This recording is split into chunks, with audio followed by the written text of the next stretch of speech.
ప్రభు అయిన యేసుక్రీస్తు ప్రేమ గల నామంలో మీకు శుభాలు తెలియజేస్తూ ఉన్నాం. బాగున్నారా? ఎవరు మీలో కోటీశ్వరులు అని మీరు అనుకుంటున్నారు? సంపదలు, ఆస్తి, పలుకుబడి, ఘనత, ఐశ్వర్యం కలిగిన వారు కోటీశ్వరులని మీరు అనుకుంటున్నారా? అయితే దేవుని బిడ్డ, భ్రమలో బ్రతకద్దు, తెలియని విధానాల్లోకి చిక్కుకోవద్దు. దేవుని వాక్యం ఏం సెలవిస్తుందో జాగ్రత్తగా విను, శ్రద్ధగా తెలుసుకో. క్రీస్తుని తమ సొంత రక్షకునిగా అంగీకరించిన వారు రక్షణలోని ప్రతి మెట్టును, ప్రతి ఆనందాన్ని ప్రతిదినం ఆనందిస్తున్న వాళ్ళు ఇహమందు పరమందు దేవుడే మాకు ఆశ్రయ దుర్గమని ఆయనను గురిగా, ఆ పట్టణాన్ని గురిగా పెట్టుకొని యాత్ర చేయుచున్న ప్రతి వారిని బట్టి దేవుని వాక్యం అంటుంది, ఘనమైన వారు వారే ఘనులు అని సెలవిస్తుంది. అందుకే ఈ లోకంలో నీకు సంపద ఎక్కువైనప్పుడు, ఆస్తి ఎక్కువైనప్పుడు, ఐశ్వర్యము, ధనము ఎక్కువైనప్పుడు దేవుణ్ణి విడిచిపెట్టడానికి అవన్నీ కారణమవుతాయేమో జాగ్రత్తగా మనం చూసుకోవాలి ఈ యాత్రలో. అయితే ఈరోజు కొరకు మనం బైబిల్ గ్రంథంలో ధ్యానిస్తున్నట్లయితే యెషయా ప్రవచన గ్రంథం 29:14లో ఈ జనుల ఎడల ఒక ఆశ్చర్య కార్యమును జరిగింతును. మీతోనే ప్రభు సెలవిస్తూ ఉన్నారు, మీ మధ్యన మీలో ఒక ఆశ్చర్యము జరగబోతుందట. ఒక ఆశ్చర్య కార్యాన్ని ఆయన జరిగించబోతున్నాడట, జరగబోతోందట. ఇది వెంటనే మీ డైరీలో నోట్ చేసుకొని మీరు మీ విశ్వాసాన్ని సిద్ధపరచుకొని దేవుని యందు నమ్మిక ఉంచాలని ప్రభు పేరిట మీకు తెలియజేస్తున్నాను. ఎందుకంటే మీలో ఎన్నేండ్ల నుండి ఒక కార్యం పోస్ట్ పోన్ అవుతుందో, మీ కుటుంబాల్లో ఎన్ని దినాల నుండి మీరు ఎదురు చూస్తూ అది ఎంతకీ జరగకపోగా దుఃఖముఖులుగా ఉన్నారో, విచారపడుతున్నారో, దేవుడు ఆ మానసిక స్థితిని బట్టి మీతో అంటున్నాడు, నిశ్చయముగా నేను ఒక ఆశ్చర్య కార్యమును మీ మధ్యన జరిగింపబోతున్నాను. ఇది వెంటనే మీ డైరీలో నోట్ చేసుకొని మీ విశ్వాసాన్ని సిద్ధపరచుకున్నట్లయితే దేవుడు ఇస్తున్న కార్యాన్ని మీరు అందుకోవటానికి సిద్ధంగా ఉండాలి. ఆమేన్. స్వతంత్రించుకోవటానికి మనం సిద్ధంగా ఉండాలి. ఆశ్చర్యం అంటే చాలామంది అనుకుంటూ ఉంటారు, సాధారణంగా జరిగేది వేరు.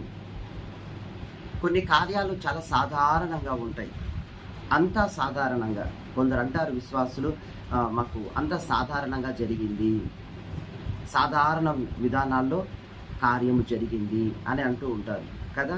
అయితే దేవుడు అంటాడు, ఇప్పుడు అంతా సాధారణం కాదు, బహు ఆశ్చర్యకరముగా మీ మధ్య ఒక కార్యము నేను జరిగింపబోతున్నాను. అంటే ఆశ్చర్యం అంటే ఎలా, దాని అర్థం ఏంటంటే ఇలా కూడా జరుగునా అన్న ఒక సందేహం. ఇలా కూడా జరుగుతుందా? ఎంత ఆశ్చర్యం అంటే నమ్మలేని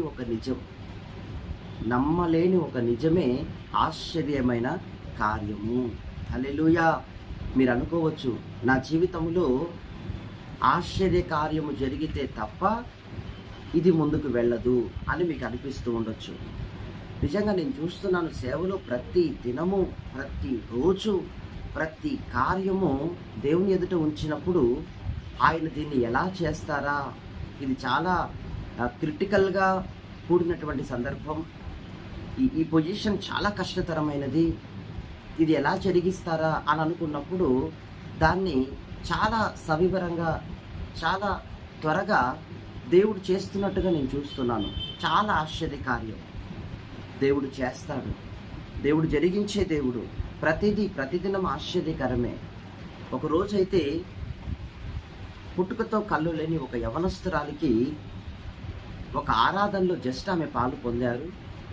ఆమె పుట్టుకతో వైద్యులు చెప్పారు, ఇక కళ్ళు రావు, పుట్టుకతోనే లేవు, ఇక ఎటువంటి ట్రీట్మెంటు ఈ అమ్మాయికి చేయటం అసంభవం, ఈ యవనస్తురాలకి ఏం చేయలేం, ఇలా గడపాల్సిందే, ఇలా జాగ్రత్తగా ఉండాల్సిందే అని అన్నారు. కానీ స్టేజ్ పైన చూస్తున్నప్పుడు ఆమె నిలబడి సాక్ష్యం ఇస్తూ ఉన్నారు, పుట్టిక గుడ్డితనం, కానీ ఆమెకు కళ్ళు వచ్చాయి. స్టేజ్ మీద ఒక బలమైన అద్భుతమైన కార్యం, ఒక ఆశ్చర్యం. ఆ సభా ప్రాంగణంలో ఉన్న వారంతా ఆశ్చర్యపడ్డారు. ఎంత అద్భుతం! దేవుడు అలాంటి కార్యాలు మీ జీవితంలో చెయ్యబోతూ ఉన్నాడు. ఆమేన్. మీకు వచ్చిన నిందను బట్టి కుమిలిపోతున్నారా? క్రైస్తవ్యంలో అడుగు పెట్టాక, దేవుని బిడ్డలుగా మారాక, బాప్తిస్మం పొందాక ఏంటి మాకేం జరగలేదు, దినములు గడుస్తున్నా అనే ఆలోచన కలిగి ఉన్నారా? లేదు. దేవునికి మీరు సమీపంగా వెళ్ళండి, దేవుణ్ణి స్తుతించండి. దేవుడు మీ పట్ల ఈ కార్యాన్ని జరిగించబోతూ ఉన్నారు.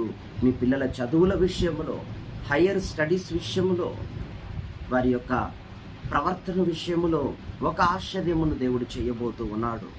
యవనస్తులారా, మీ జీవితంలో ఒక ఆశ్చర్యమును దేవుడు చేయబోతున్నాడు. దైవ సేవకులారా, మీ పట్ల ఆయన ఒక ఆశ్చర్యమును చేయబోతున్నాడు. విశ్వాసులారా, నూతనముగా రక్షింపబడిన దేవుని బిడల సహితము ఒక ఆశ్చర్యమును దేవుడు చేయబోతున్నాడు. ఆమేన్. ఇది వరకు ఎన్నడూ చూడని వారి పట్ల ఆయన ఒక ఆశ్చర్యమును చేయబోతున్నాడు. ఆమేన్. విశ్వసించండి, దేవుడు మీ పట్ల బలమైన అద్భుతము చేస్తాడు. మీరు అంటారు, ఇక అంతా సాధారణంగా కాదు, చాలా అసాధారణమైన రీతులలో, అంటే నమ్మలేని నిజముగా మాకు కార్యాలు జరుగుతున్నాయి, చాలా రుజువులతో కూడిన కార్యాలు మా కుటుంబాలలో, మా మధ్య, మా సంఘాలలో జరుగుతున్నాయని మీరు చెప్పే దినము ఈ దినము. అందుకే దేవుడు ఇస్తున్న కార్యమును పొందుకోవడానికి సిద్ధ మనసుతో మీరు ఉండండి. దేవుడు చేస్తున్న మేలును అనుభవించటానికి, అనేకులతో చెప్పుకోవడానికి నిశ్చయముగా మీ మనస్సును దేవుడు సంసిద్ధపరచునుగాక. ఆ కార్యమును అందుకోవటానికి యోగ్య మనసుతో మీరుందురుగాక. మహాగణుడా, ప్రేమ స్వరూపి, మీ నామానికి స్తోత్రం. ఈరోజు ఎందరో కార్యక్రమాన్ని వీక్షిస్తూ వింటూ దీవించబడబోతున్నారో అటు బిడ్డలందరినీ మీ చేతులకు సమర్పిస్తున్నాను.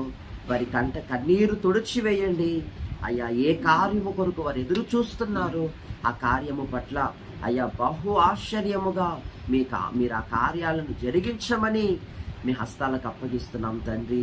యవనస్తుల పిల్లల జీవితాల్లో, అయ్యా కుటుంబాలలో, వ్యక్తిగత జీవితాలలో, ఆత్మీయుల జీవితాలలో, అయ్యా సేవకుల జీవితాలలో, సంఘాలలో మీరు బలమైన కార్యాలు చేయండి. ఇక అంతా సాధారణమైన రీతులలో కాకుండా అసాధారణంగా అయ్యా నమ్మలేని నిజముగా మీ కార్యాలన్నీ రుజువుపరుచుకొనమని, ఒక్కొక్క బిడ్డను మీ తట్టు త్రిప్పుకొనమని, ఈ దినమంతా మీ కృప కావలిలో మమ్ములను, మా సంఘాన్ని, మా బిడ్డలను, అయ్యా చూస్తున్న మీ బిడ్డలను మీరు కాపాడమని, అగ్ని ప్రాకారముగా ఉండమని నజరేయుడగు యేసు నామములో ప్రార్థిస్తున్నాం తండ్రి. ఆమేన్. God bless you. దేవుడు మిమ్మల్ని రీతిగా దీవించనయ్యున్నారు.